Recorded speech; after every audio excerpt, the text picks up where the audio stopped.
अस्सलाम वालेकुम, आप देख रहे हैं GTV न्यूज़। मैं हूं साजिद हसन और मैं हूं रानी सैफुल्लाह खान। हेडलाइंस आपने जानी, आपको अपडेट करें। वजीर आज़म इमरान खान ने साबिक चीफ जस्टिस साकिब निसार की ऑडियो से मुताल्लिक कहा है कि नून लीग एक माफिया है जो जाती मफादात में इदारों और शख्सियात को मुतनाज़ा बनाता है।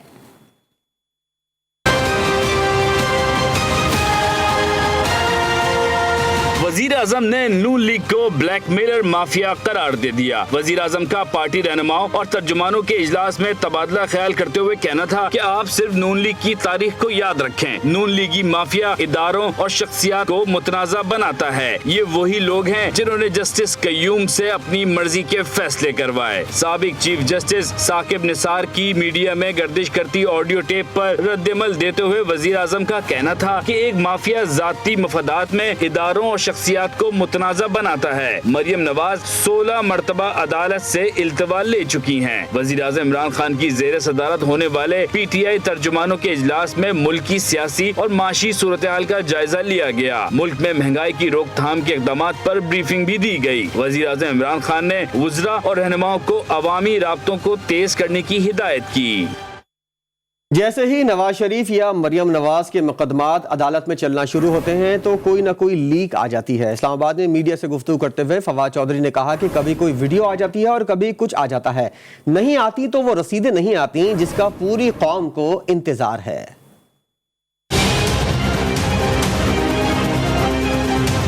जब भी नवाज शरीफ और मरियम नवाज के मुकदमात चलना शुरू होते हैं अदालतों में तो कभी कोई लीक आ जाती है, कभी की वीडियो आ जाती है, कभी कुछ आ जाता है, कभी कुछ आ जाता है। नहीं आती तो वो रसीदें नहीं आती जिसका पूरी कौम को इंतजार है। आज उमर अयूब साहब ने, जो हमारे वजीर हैं EAD के, उन्होंने एक खत लिखा है स्टेट बैंक को, जिसमें उन्होंने जो यहाँ होटल में इस्लामाबाद में ये प्रोग्राम हुआ था उसकी फंडिंग के बारे में स्टेट बैंक को लिखा है कि इलीगल।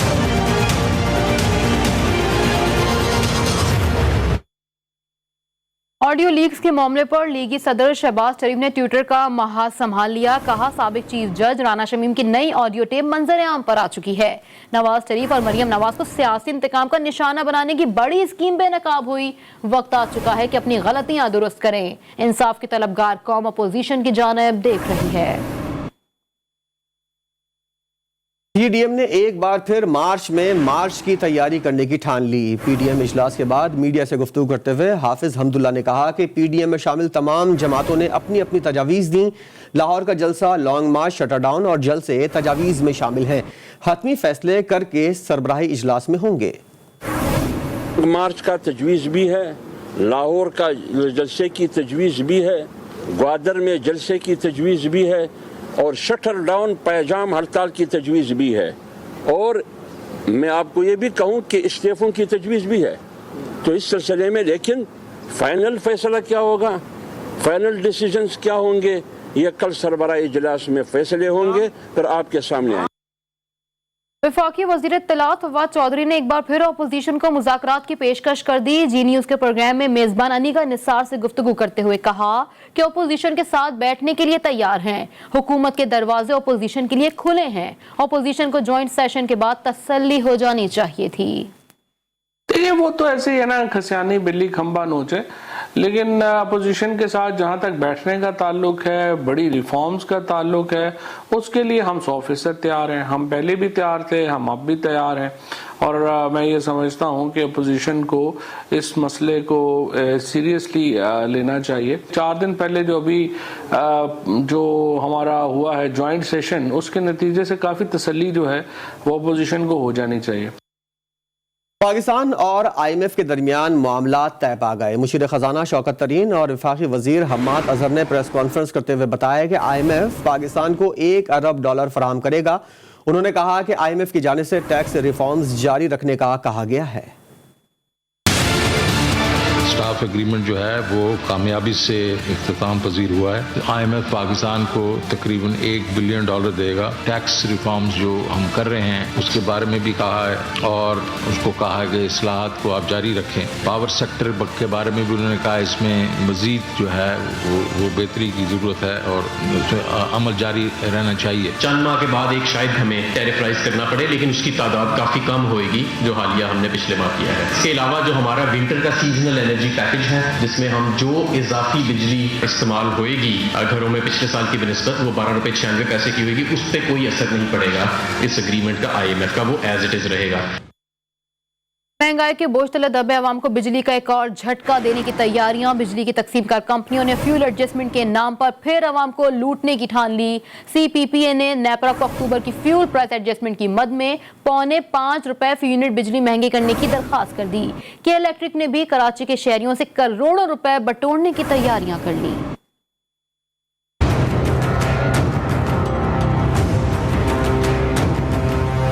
कोई चीज सस्ती नहीं मिलेगी, आवाम महंगी बिजली खरीदने के लिए भी हो जाएं तैयार, बिजली महंगी की जाए। CPPA ने नेपरा से दरख्वास्त कर दी, आवाम से 61 अरब रुपए बटोरने की ठान ली गई। सेंट्रल पावर परचेजिंग एजेंसी की जानिब से नेपरा को दी गई दरख्वास्त अक्टूबर की फ्यूल प्राइस एडजस्टमेंट की मद में दी गई। दरख्वास्त में कहा गया है कि बिजली की कीमत में ₹5.25 फी यूनिट इजाफा किया जाए। दरख्वास्त मंजूर होने की सूरत में पहले ही महंगाई के बोझ तले आवाम पर मजीद 61 अरब रुपए का इजाफी बोझ पड़ेगा।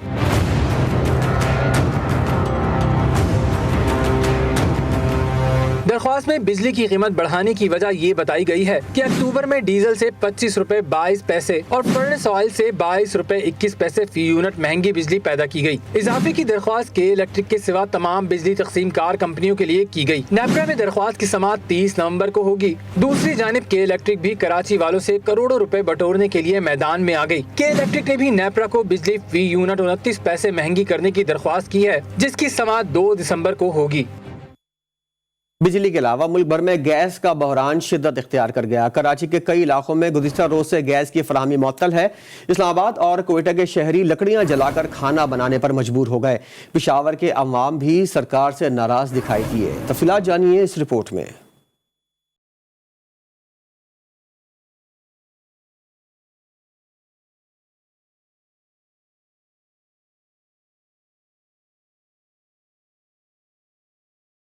गर्मियों में बिजली नहीं, सर्दियां आई तो गैस गायब। मुल्क भर के अवाम रिवायती मसाइल से तंग आ गए। मौसम सर्द होते ही गैस की गैर एलानिया लोड शेडिंग शुरू हुई तो अवाम फट पड़े। कराची के इलाकों लांडी, कोरंगी, बहादुराबाद, नुमाइश, लाइन्स एरिया, गुलशन इकबाल, सदर और लियारी के रिहायशियों ने नाश्ते और खाने बनाने के औकात में गैस के बदतरीन बहरान का शिकवा कर दिया।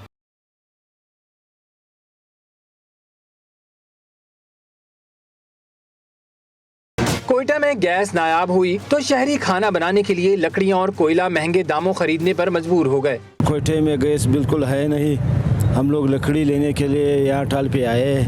पिछली साल तकरीबन 700 का मन था, इस साल बिल्कुल 800 का हो गया। दिन पर दिन महंगाई है। पूरे कोयटे में गैस नहीं है, न सरकी रोड में, न शलदारा में, न पश्तूनाबाद में, न सरियाब में और न सब्जल में है। पूरा कोयटे में जो है गैस है नहीं। पेशावर में गैस का बहरान संगीन हुआ तो अवाम ने तब्दीली सरकार को आड़े हाथों लिया। कहा बिल हर माह अदा करते हैं, गैस फिर भी नहीं आती। घरों में गैस नहीं पहुंचे, लोगों को बड़ी तकलीफ है। और जो है ना कि बाहर गैस मिल रही थी 130 रुपए की, अब बाहर भी गैस महंगी हो गई है। गैस की बंदिश से इस्लामाबाद के शहरी भी परेशान। गरीब तबके के लिए LPG सिलेंडर खरीदना बड़ा मसला बन गया। इस हुकूमत में गर्मी में भी महंगी और सर्दी में भी महंगी है, और मजीद जब जब सर्दी ज़्यादा होगी तो गैस महंगी होती जाएगी। तो लोग लकड़ियाँ जो हैं वो लाने पे मजबूर है। लोगों के बच्चे जो दिहाड़ी करते हैं, एक दिहाड़ी 800 रुपया दिहाड़ी लेता है, वो अपनी दिहाड़ी छोड़ के लकड़ियाँ लेने जाएगा या फिर बच्चे पालेगा या किस तरह। हैदराबाद, लाहौर, फैसलाबाद, मुल्तान के शहरियों ने भी मुताल्लिका हुक्काम से गैर एलानिया लोड शेडिंग को कम करने और गैस के प्रेशर को बहाल करने के लिए मौसर इक़दामात करने का मुतालबा किया है। स्मोग ने एक बार फिर बच्चों की मौजें लगा दी। कोरोना के बाद अब स्मोग ने बच्चों के स्कूल्स बंद करवा दिए। लाहौर के सरकारी और निजी स्कूल हफ्ते में 3 दिन बंद रखने का फैसला कर लिया गया। लाहौर में हफ्ते में 3 दिन तालीमी इदारे बंद रखने का फैसला सूबे में स्मोग और बढ़ती आलूदगी के पेश नजर किया गया।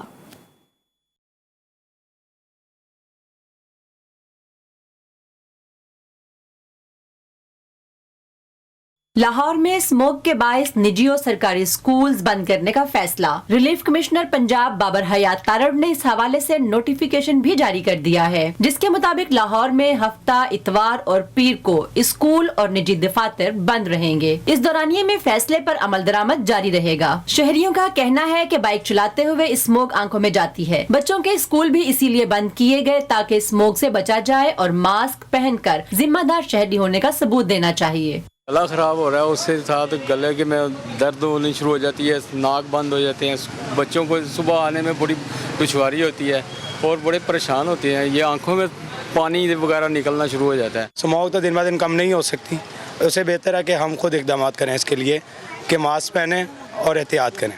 अकेडमी साजा का कहना है कि 3 दिन अकेडमी बंद होने से स्मोक खत्म हो जाएगी तो जरूर बंद करें। 3 डेज बंद करने से अगर ये इशू सॉल्व होता है तो नो इशू, आप बंद करें।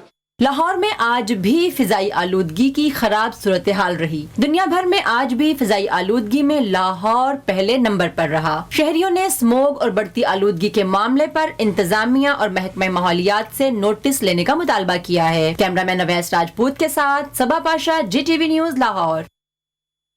वज़ीर-ए-आज़म इमरान खान ने अफगानिस्तान के लिए इंसानी हमदर्दी की बुनियाद पर 5 अरब रुपए इमदाद की मंजूरी दे दी। वज़ीर-ए-आज़म ने अफगानिस्तान के लिए खुसूसी तौर पर कायम बैनुल वज़ारती राब्ता सेल का दौरा किया और अफगानिस्तान के लिए कायम एपेक्स कमेटी इजलास की सदारत की। इंसानी हमदर्दी की बुनियाद पर वज़ीर-ए-आज़म ने अफगानिस्तान के लिए हिंदुस्तान की तरफ से 50,000 मैट्रिक टन इमदादी गंदम की राहदारी की इजाज़त दी। वज़ीर-ए-आज़म ने हिदायत की कि इलाज के लिए भारत में फंसे अफगानियों की पाकिस्तान के रास्ते वतन वापसी में मदद भी की जाए। लेफ्टिनेंट जनरल फैज हमीद ने कोर कमांडर पेशावर की जिम्मेदारियां संभाल ली। ISPR के मुताबिक कमान की तब्दीली की तकरीब पेशावर में हुई, जहां लेफ्टिनेंट जनरल नुमान महमूद ने लेफ्टिनेंट जनरल फैज हमीद को कोर की कमान हवाले की। लेफ्टिनेंट जनरल फैज हमीद इससे कबल DISI थे। वो तकरीबन 2.5 साल से ज्यादा अरसे तक इस ओहदे पर फाइज रहे। दहशतगर्दों ने पाक ईरान बॉर्डर पर सिक्योरिटी फोर्सेस पर हमला कर दिया। ISPR के मुताबिक दहशतगर्दों ने सिक्योरिटी फोर्सेस की पेट्रोलिंग टीम को निशाना बनाया। फायरिंग के तबादले में डेरा इस्माइल खान का रिहायशी सिपाही जलील खान शहीद हो गया। सिक्योरिटी फोर्सेस मुल्क दुश्मन अनासर को शिकस्त देने के लिए पुरअज़म हैं। Welcome back. ब्रेक के बाद आपको अपडेट करें, कराची नस्ला टावर से जालियां, खिड़कियां, दरवाजे निकालने का काम मजदूरों के जरिए किया जा रहा है। इस वक्त हमारे नुमाइंदे बुरहान मुस्तफा नस्ला टावर के अंदर ही मौजूद हैं। मजीद तफसीलात उनसे जान लेते हैं। जी बुरहान, अपडेट कीजिएगा। जी बिल्कुल, शारा फैसल नर्सरी पे वाक़े नस्ला टावर को गिराने का अमल जो है वो शुरू कर दिया गया है। आइए आपको दिखाते हैं कि किस तरह से जो है वो नस्ला टावर को गिराने का अमल शुरू किया गया है। आइए।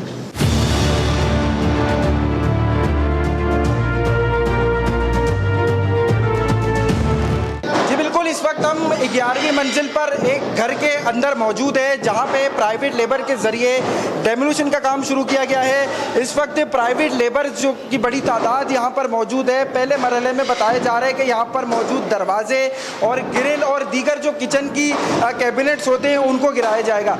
मेरे कैमरामैन अली आपको दिखाएंगे कि इस वक्त प्राइवेट लेबर जो है वो घरों में मौजूद जो दरवाजे हैं उसको तोड़ने का सिलसिला जारी है। फिर दूसरे मरहले में यहाँ पे जो बैल्कनीज हैं, इस बैल्कनी पे जो लगी ग्रिल थी वो भी जो है वो निकाल दी गई है। इस वक्त 12वीं मंजिल पर जो काम था वो भी मुकम्मल हुआ है। इस वक्त 11वीं मंजिल पर जो अपार्टमेंट्स हैं उनके अंदर जो है वो काम शुरू किया गया है। असिस्टेंट कमिश्नर फिरोज़ाबाद से हमारी बात हुई थी तो उनका यही कहना था कि इसको रिवायती अंदाज से गिराया जाएगा। कंट्रोल बम के हवाले से अभी तक हतमी फैसला ना किया जा सका। जी बहुत शुक्रिया आपका बुरहान मुस्तफ़ा। गैर कानूनी नस्ला टावर में प्री डिमोलिशन का काम रोक दिया गया है। असिस्टेंट कमिश्नर फिरोजाबाद अस्मा बतूल ने मीडिया से बात करते हुए कहा कि डिमोलिशन के दौरान बड़े बड़े ब्लॉक सड़क पर गिर रहे हैं, जिससे इंसानी जानों का ज़िया और माली नुकसान का खदशा है, इसलिए काम रोक दिया गया है। ये डिमोलिशन स्टार्ट की थी सिंध बिल्डिंग कंट्रोल अथॉरिटी ने और डिस्ट्रिक्ट एडमिनिस्ट्रेशन से उन्होंने इंतज़ामी सपोर्ट मांगी थी, जिसके सिलसिले में मैं पुलिस के साथ यहाँ पे पहुँची। लेकिन मैंने देखा कि जो पत्थर हैं वो रोड पे आ रहे हैं और जिससे कोई भी जानी और माली नुकसान हो सकता है। तो मैंने ये ऑपरेशन फ़िलहाल कॉल अप किया है डीसी साहब की डायरेक्शन से। मैंने deputy commissioner district east Asif जान सदीकी साहब से फ़ोन पे बात की और उनको बताया कि इस तरह की सूरत हाल है जिससे किसी भी किस्म का कोई नुकसान फौरी तौर पे हो सकता है। इसलिए पहले इसकी जो सेफ्टी मेजर्स हैं वो ले ली जाएं। 1-2 घंटे में हम वो कंप्लीट कर लेंगे, जैसे कि आपने देखा कि हम वो करने जा रहे हैं। उसके बाद हम इसको कंटिन्यू करेंगे। सिंध असेंबली इजलास में अपोजिशन को नाजिम जोखी और फहमीदा सयाल कत्ल केसेस पर बात करने की इजाजत आज भी न मिली। हिज़्ब इख्तिलाफ की जानिब से शदीद एहतजाज किया गया। अपोजिशन ने स्पीकर डाइस का घेराव किया और इजलास के एजेंडे की कॉपियां फाड़ दी।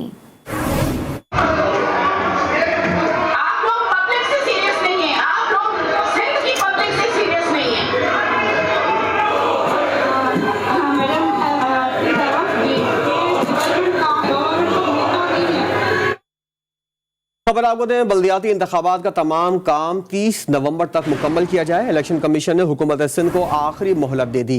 सिंध में बल्दियाती इंतखाबात कराने से मुतल्लिक केस की समाअत इलेक्शन कमीशन के दफ्तर में हुई। इलेक्शन कमीशन ने कहा कि अगर मुकर्ररा तारीख तक सिंध हुकूमत ने अपना काम पूरा ना किया तो 1 दिसंबर से सूबे भर में हल्का बंदियां शुरू कर दी जाएंगी। Chairman Pakistan peoples party Bilawal Bhutto की ज़ेर सदारत सिंध में बल्दियाती निज़ाम के हवाले से इजलास हुआ। इजलास में वज़ीर आला सिंध मुराद अली शाह और निसार खोड़ो ने शिरकत की। इजलास में सईद गनी, नासिर हुसैन शाह, मंजूर वसान, मुर्तज़ा वहाब और सुहेल अनवर सयाल भी शरीक हुए। बिलावल भुट्टो ने अवाम के मसाइल के फौरी हल के लिए बल्दियाती नुमाइंदों के किरदार को नागुज़ीर करार दे दिया। हल्का NA 133 पर इंतखाबी दंगल, MWM के बाद पीपल्स पार्टी का जमात इस्लामी से भी राबता। साबिक वज़ीर आज़म राजा परवेज अशरफ जमात इस्लामी के मरकज़ मंसूरा लाहौर पहुँचे, जहाँ उन्होंने ज़िमनी इंतखाब में जमात इस्लामी के रहनुमाओं से मुलाकात की और ज़िमनी इलेक्शन में ताउन की दरख्वास्त की। ज़राए का कहना है कि जमात इस्लामी ने पीपल्स पार्टी को ताउन से इनकार कर दिया है। मज़ीद तफ़सीलात जान लेते हैं नुमाइंदा GTV न्यूज़ शुएब अहमद से। जिसे अपडेट कीजिएगा।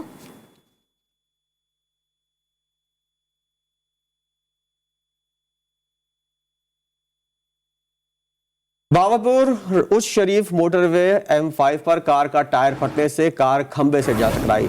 अफसोसनाक हादसे में एक ही खानदान के 5 अफराद अब्दी नींद सो गए।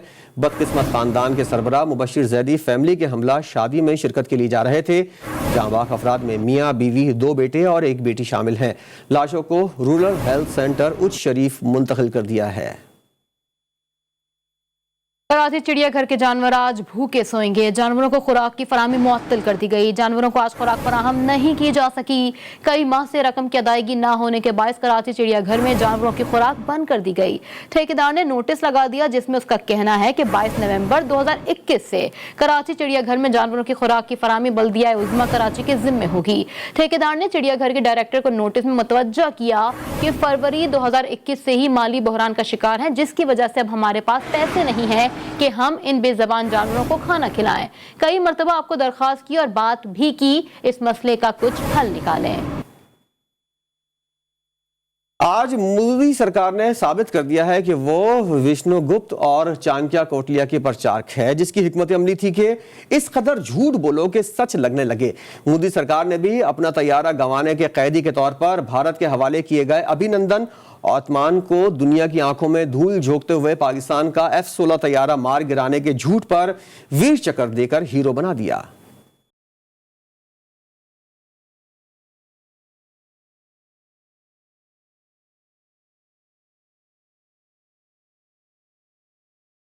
मोदी सरकार कदम कदम पर साबित कर रही है कि वो चाणक्य कौटिल्य की साजिशी थ्योरी पर मुल्क चला रही है, जिसकी वजह से आज हिंदुत्व और इंतहा पसंदी, झूठ, मकरो फरेब भारत का आईन और कानून बन गया। झूठ झूठ और इतना झूठ के सच लगने लगे। यही है विष्णुगुप्त के अर्थशास्त्र की तरकीब। दुनिया ने देखा कि 27 फरवरी 2019 को लाइन ऑफ कंट्रोल के करीबी इलाके में पाक फजाइये ने इंडियन MiG-21 तैयारा गिराकर fighter pilot wing commander Abhinandan Varthaman को गिरफ्तार कर लिया था। पाक फौज की एक बेहतरीन चाय पी के अभिनंदन कैदी की हैसियत से भारत की तहवील में दिया गया। अब मोदी सरकार अपने इसी नालायक को हीरो बना के पेश कर रही है कि इसने पाकिस्तानी F-16 तैयारा मार गिराया था।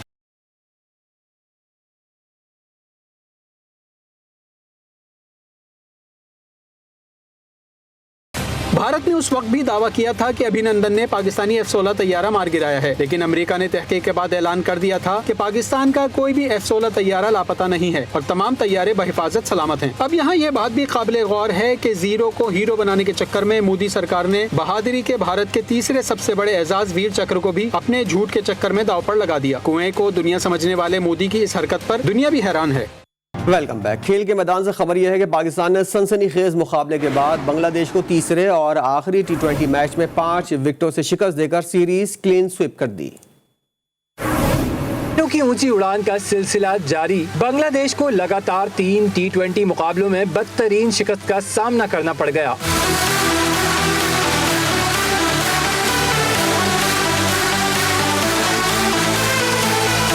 ढाका में खेले गए आखिरी T20 मैच में ग्रीन शर्ट्स ने बंगाल टाइगर की जानिब से दिया गया 125 रन का हदफ सनसनीखेज मुकाबले के बाद आखिरी ओवर में 5 विकेटों के नुकसान पर हासिल कर लिया। कौमी टीम को एक गेंद पर 2 रन दरकार थे और बैटिंग पर पहले मैच के हीरो मोहम्मद नवाज मौजूद थे। महमूदुल्लाह ने आखिरी गेंद फेंकी जो नवाज ने मिड ऑफ के ऊपर से चौके के लिए उछाल दी और यूं पाकिस्तान मैच जीत गया।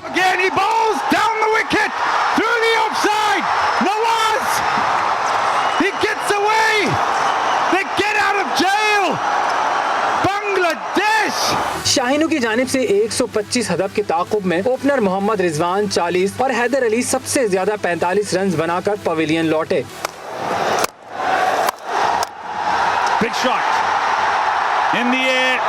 बाबर 11 ने मैच जीतकर तीसरी फतह के साथ 3 मैचेस की सीरीज में छठी बार किसी टीम को व्हाइट वॉश किया है। हमसा हो तो सामने आए, पहले बेटा फिर पोती और अब दादा भी मैदान में आ गए। 70 साला नसीमुद्दीन ने 1 मिनट में 18 सेब तोड़कर वर्ल्ड रिकॉर्ड कायम कर दिया। कहानी है एक ऐसे शख्स की जो कहने को तो एक लोहार है मगर उसके खून में रिकॉर्ड्स बनाने का खुमार है। लोहे से खड़ी और दरवाजे बनाने वाले नसीमुद्दीन ने इंग्लैंड को शिकस्त दी। 1 मिनट के अंदर 13 के मुकाबले में 18 सेब तोड़कर वर्ल्ड रिकॉर्ड कायम किया।